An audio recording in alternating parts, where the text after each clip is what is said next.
Hey, have you ever thought about those lending apps on your phone? You know, the ones for peer-to-peer lending? Well, we're diving into this really fascinating research paper that asks a pretty huge question. Does all that borrowing and lending between total strangers actually do anything for the economy? Is this whole fintech wave a game changer for Main Street, or is it maybe a little more complicated? Let's get into it. So, peer-to-peer or P2P lending has just exploded. It's this idea that you can cut out the big banks and connect people who need to borrow money directly with people who want to lend it. But the big question researchers had was, okay, what's the real impact here? Is this actually making people's lives better on a massive scale, or is there something else going on under the surface? And that really gets us to the core of the debate. On one side, you've got this idea that P2P lending is a lifeline. You know, it's faster, it's easier, and it's a door opener for folks who might get a no from a traditional bank. But then there's the other side of the coin. Could it be a trap? People worry that without all the usual red tape, it might be a little too easy to borrow, leading people to get in over their heads.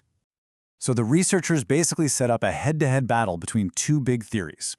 The first one, let's call it the expanded opportunities idea, says that easier access to money is a good thing. It helps people, it helps the economy, everybody wins. But the second theory warns that this easy credit, without a bank's watchful eye, could actually make things worse, a classic debt trap. All right, so with these two ideas in mind, the researchers just dove into the data. We're talking more than a decade of loans from all across the country.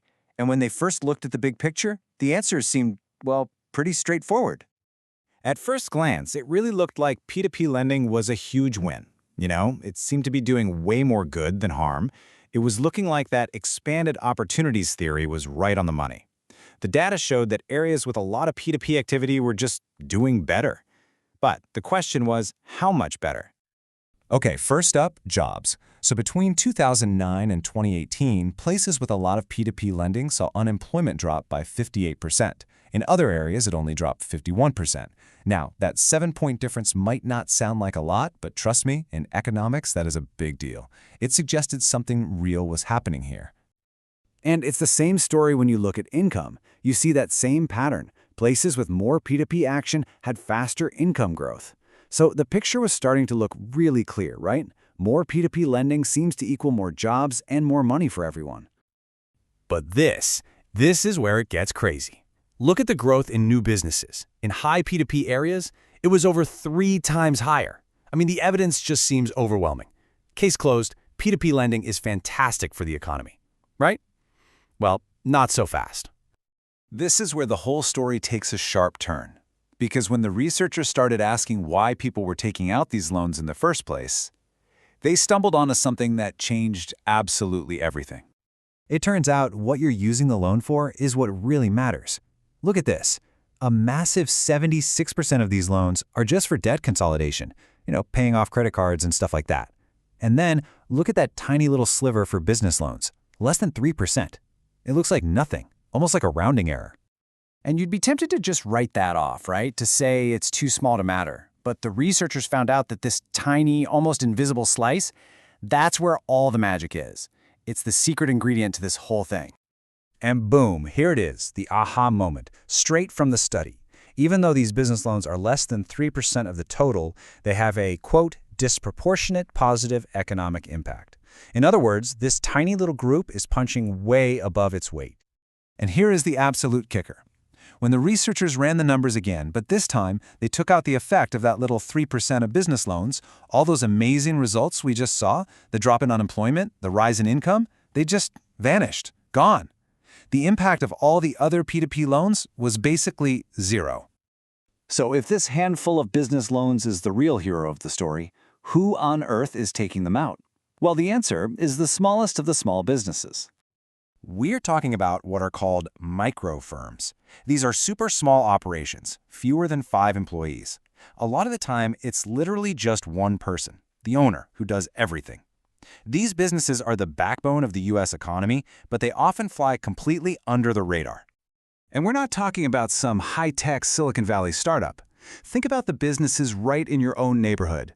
We're talking about plumbers, electricians, local doctors and lawyers, the mechanic down the street, your local beautician, the person who runs the corner store. These are the people using these P2P loans to keep things going. So why is this a perfect match for them?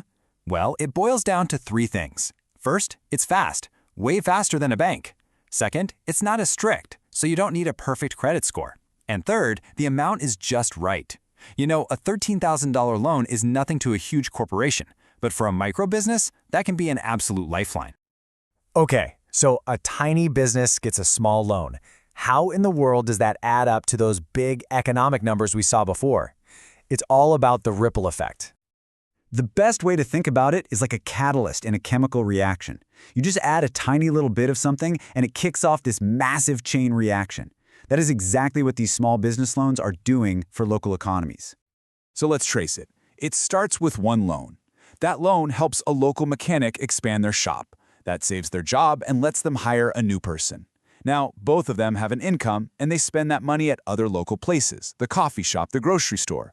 All those businesses do a little better, and the good vibes just keep spreading, making the whole community stronger.